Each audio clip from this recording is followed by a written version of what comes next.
Hello friends, welcome to my channel. आज हम बात करने वाले हैं theorem of a Cauchy sequence. Cauchy sequence की डेफिनेशन हम ऑलरेडी कर चुके हैं और उससे रिलेटेड एक थ्योरम भी हम कर चुके हैं।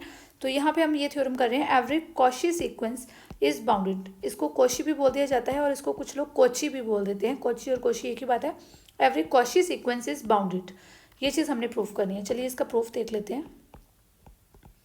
अगर अभी तक आपने डेफिनेशन वाली वीडियो नहीं देखी है तो वो डेफिनेशन वाली वीडियो पहले देख लीजिए, बिकॉज अगर आपको इसकी डेफिनेशन क्लियर होती है तभी आप नेक्स्ट इसकी थ्योरम्स देख सकते हैं। तो डेफिनेशन जो है वो उसका लिंक आपको पास डिस्क्रिप्शन बॉक्स में गिवन है, पूरी की पूरी प्लेलिस्ट का सीक्वेंस की, तो वहाँ से आप उसकी डेफिनेशन देख सकते हैं। तो every Cauchy sequence is bounded sequence, ये हमने प्रूफ करना है। चलिए इसका प्रूफ देखते हैं। Let xn is a Cauchy sequence. आपको एक कॉशी सीक्वेंस गिवन है तो हम ले लेते हैं कि उसको xn बोल देते हैं कि xn हमारे पास कोई कॉशी सीक्वेंस है। जब कॉशी सीक्वेंस होती है तो बाय डेफिनेशन ऑफ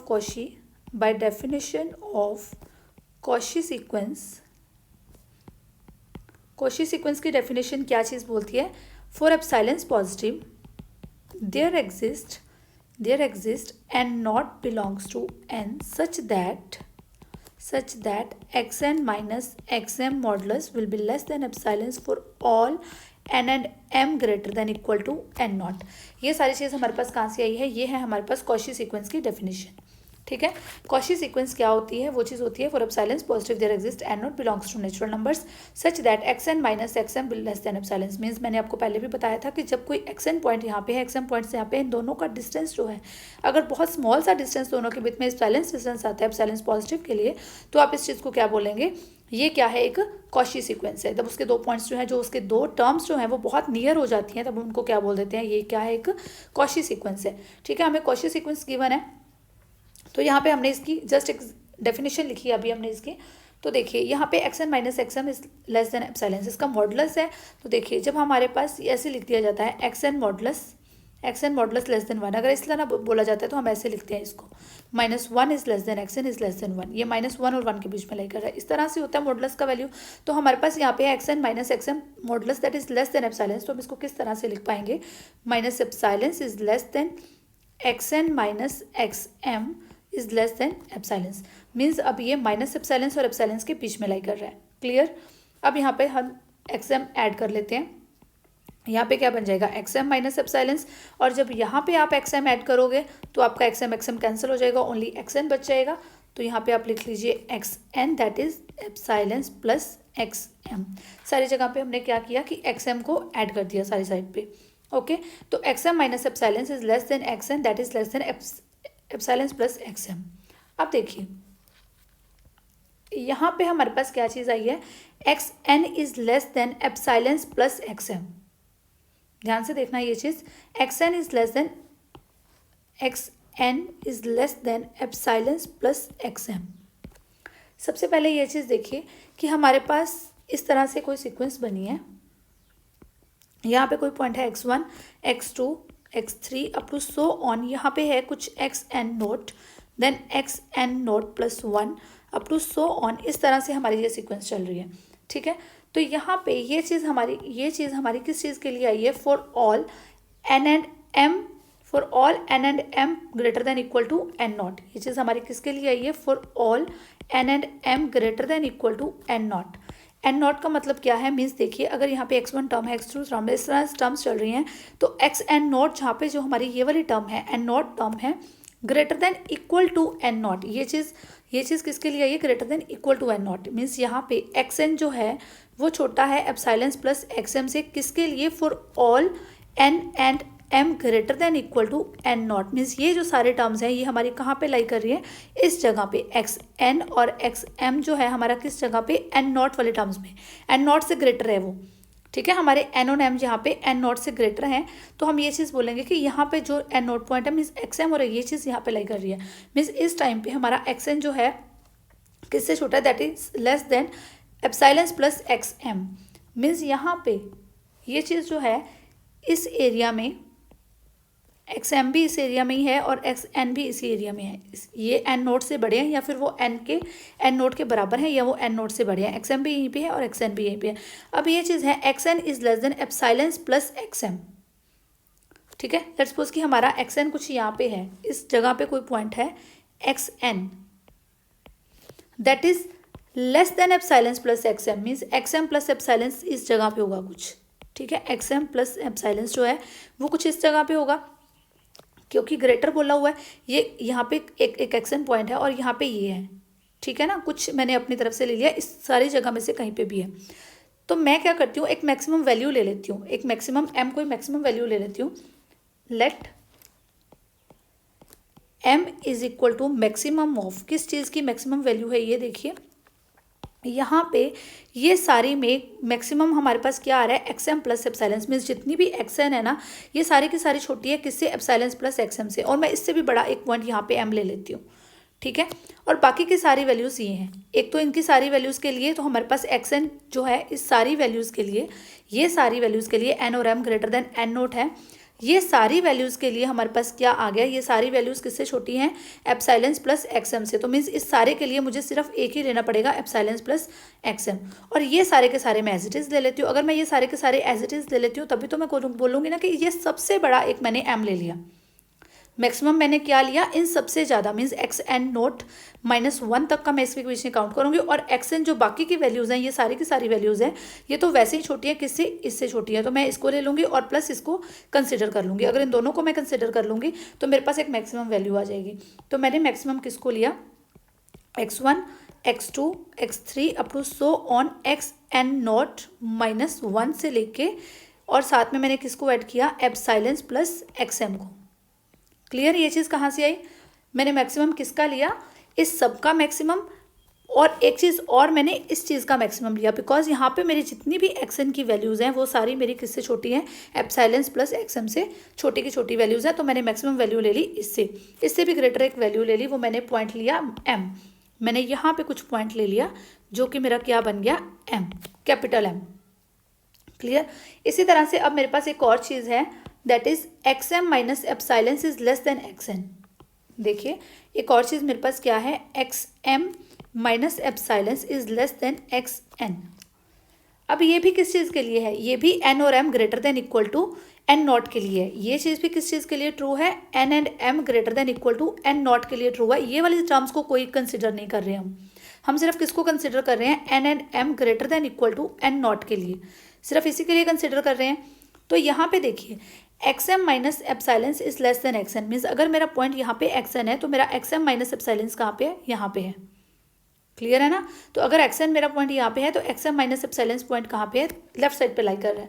तो मैंने यहाँ पे कुछ पॉइंट ले लिया एक्स एम माइनस एप्सिलॉन, इस जगह पे इसको मैं बोल रही हूँ एक्स एम माइनस एप्सिलॉन।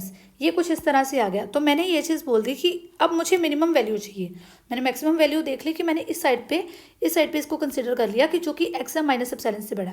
अब देखिए जितनी भी मेरे पास एक्स एन की वैल्यूज़ हैं वो सारी मैं कह रही हूँ, जितनी भी सारी एन नोट ग्रेटर के लिए, एन और m greater than n naught के लिए जितनी भी मेरी एक्स एन की वैल्यूज़ आएंगी वो सारी क्या है, एक्स एम माइनस एप्सिलॉन से छोटी हैं।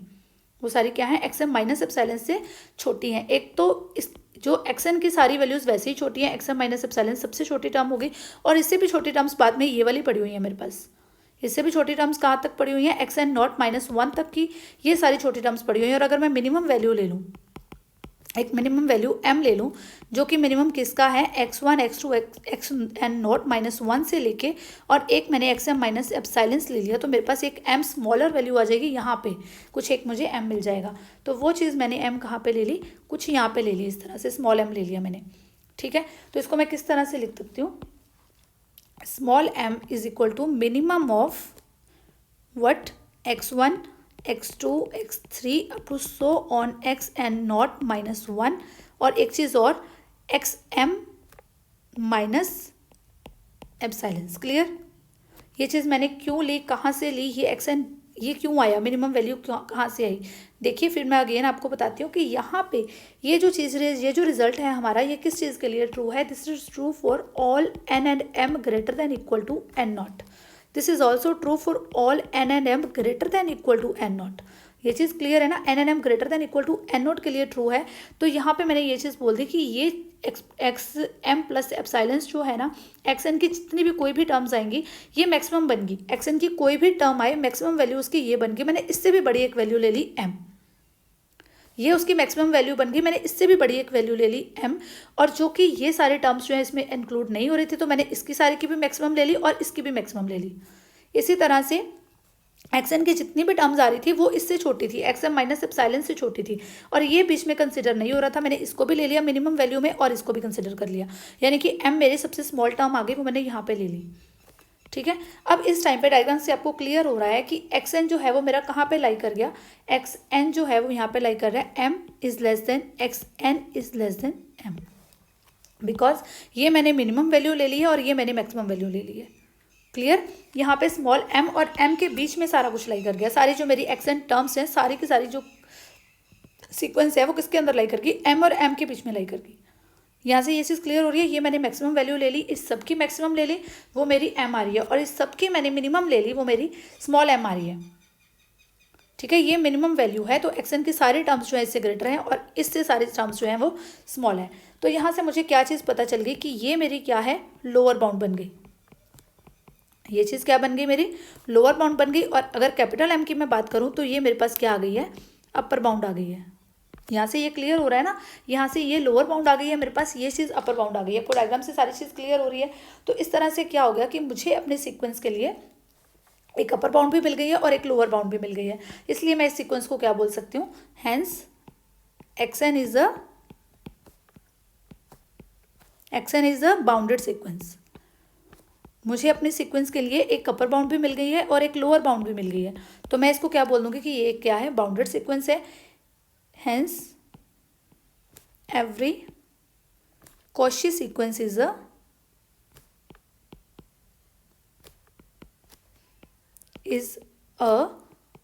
Bounded sequence. यहाँ पे हमने प्रूफ कर दिया every Cauchy sequence is a bounded sequence. यहाँ पे हमने यहाँ तक प्रूफ किया कि Cauchy sequence is a bounded sequence. कोई भी कॉची सीक्वेंस हम ले लेते हैं तो हम ये बाउंडेड सीक्वेंस, क्या इसका कन्वर्स ट्रू है, चलिए इसका कन्वर्स चेक करते हैं। Converse of this theorem is not true. ये चीज़ हमने प्रूफ करनी है। अब हम बात करेंगे इसकी कन्वर्स पार्ट की। कन्वर्स पार्ट में हमारा है क्या कि every bounded sequence is not Cauchy, is not a Cauchy sequence. यहाँ पे हमने प्रूफ किया था कि every Cauchy sequence is a bounded sequence. अब हमने प्रूफ करना है कि every bounded sequence need not to be a Cauchy sequence. ज़रूरी नहीं है कि जो भी बाउंडेड सीक्वेंस होगी वो कॉची सीक्वेंस होगी। इसे हम प्रूफ करेंगे। एक देखिए, हमने एक एक्सन सीक्वेंस ले ली, एक एग्जांपल से इसको प्रूफ करते हैं। एक्सन कोई सीक्वेंस है -1⁻n, इस तरह की सीक्वेंस है। जब मैंने इस सीक्वेंस को ओपन किया, n यहाँ पे हमारा किसको बिलोंग कर रहा होता है, n belongs to natural numbers. For all n belongs to natural numbers, n हमारा नेचुरल नंबर्स को बिलोंग करता है। जब मैंने यहाँ पे 1 पुट किया तो मेरे पास वैल्यू आई -1। सीक्वेंस की टर्म्स किस तरह से आ रही है, -1, देन 2 पुट किया तो 1 आ गई, फिर 3 पुट किया -1 आ गई, फिर 1 आ गई। इस तरह से ये मेरी सीक्वेंस बन रही है, -1 और 1 के बीच में मूव कर रही है। अब यहाँ पे मेरी टर्म है -1 और यहाँ पे एक टर्म है 1, तो ये -1 और 1 के बीच में बाउंड तो हो ही गई, तो मैं इसको बाउंडेड सीक्वेंस तो बोल सकती हूँ। बट क्या ये कॉची सीक्वेंस है? आपको ये चीज़ रिजल्ट याद होगा कि एवरी कॉची सीक्वेंस जो होती है, कॉची सीक्वेंस इज कन्वर्जेंट। कोई भी कॉची सीक्वेंस होती है वो कन्वर्जेंट होती है। ठीक है, ए कन्वर्जेंट सीक्वेंस इज कॉची और कॉची सीक्वेंस इज कन्वर्जेंट। ठीक है, ऐसे ही होता है। Cauchy sequence is convergent if and only if it is convergent. A sequence is Cauchy if and only if it is convergent. Convergent जो होती है means जो कन्वर्जेंट होती है वो कॉची होती है और जो कॉची सीक्वेंस होती है वो कन्वर्जेंट होती है। ये चीज़ हमने प्रूफ की हुई है ऑलरेडी। ठीक है, तो अगर ये सीक्वेंस की अगर हम बात करें तो ये बाउंडेड तो है, -1 और 1 के बीच में ये बाउंडेड है, बट क्या ये कन्वर्जेंट सीक्वेंस है? नहीं, ये एक ऑसिलेटरी सीक्वेंस है, ये कन्वर्जेंट सीक्वेंस नहीं है। बिकॉज यहाँ पे इसका एक पॉइंट यहाँ आ रहा है, एक फिर एक यहाँ आ रहा है, फिर एक यहाँ आ रहा है, फिर एक यहाँ आ रहा है। इस तरह से इसकी ऑड वैल्यूज़ और इवन वैल्यूज़ के बीच में ये आ रहा है। ठीक है, किस तरह से ये सीक्वेंस बन रही है, इस तरह से बन रही है। देखिए, अगर एक इसका यहाँ पे -1 आ रहा है और एक इसका यहाँ पे 1 आ रहा है, सारी इवन वैल्यूज़ के लिए हमें क्या मिल रहा है, 1 मिल रहा है, और सारी ऑड वैल्यूज़ के लिए हमें क्या मिल रहा है, -1 मिल रहा है। ये बाउंडेड तो हो गई सीक्वेंस, बट क्या ये सीक्वेंस कन्वर्ज कर रही है? नहीं, बिकॉज समटाइम्स ये सीक्वेंस इधर जा रही है, समटाइम्स ये सीक्वेंस इधर जा रही है। कन्वर्ज तो किसी को कर ही नहीं रही है, ना तो ये मोनोटोनिकली इंक्रीजिंग है, ना ये मोनोटोनिकली डिक्रीजिंग है। ये क्या है? ये एक ऑसिलेटरी सीक्वेंस है। ऑसिलेटरी सीक्वेंस की डेफिनेशन ऑलरेडी हम कर चुके हैं। ये क्या है? एक ऑसिलेटरी सीक्वेंस है, तो हम इसको कॉची सीक्वेंस बोल ही नहीं सकते, बिकॉज ये कन्वर्जेंट ही नहीं है। ठीक है, कोई भी कॉची सीक्वेंस होती है वो कन्वर्जेंट भी होती है, ये चीज़ तो क्लियर है। और कोई भी कन्वर्जेंट सीक्वेंस होती है वो कॉची भी होती है। कॉची या कॉची हम इसको बोल सकते हैं, कुछ लोग इसको कोची से प्रोनाउंस करते हैं। तो ये जो है -1⁻n, यहाँ पे हम इसको क्या मेंशन करेंगे? xn is bounded but not a Cauchy sequence. xn is bounded but not a Cauchy sequence. Hence, every bounded sequence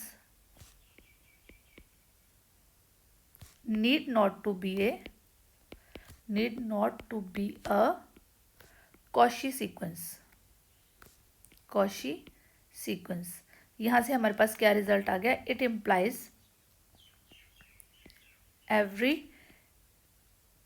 Cauchy sequence is bounded but converse is not true.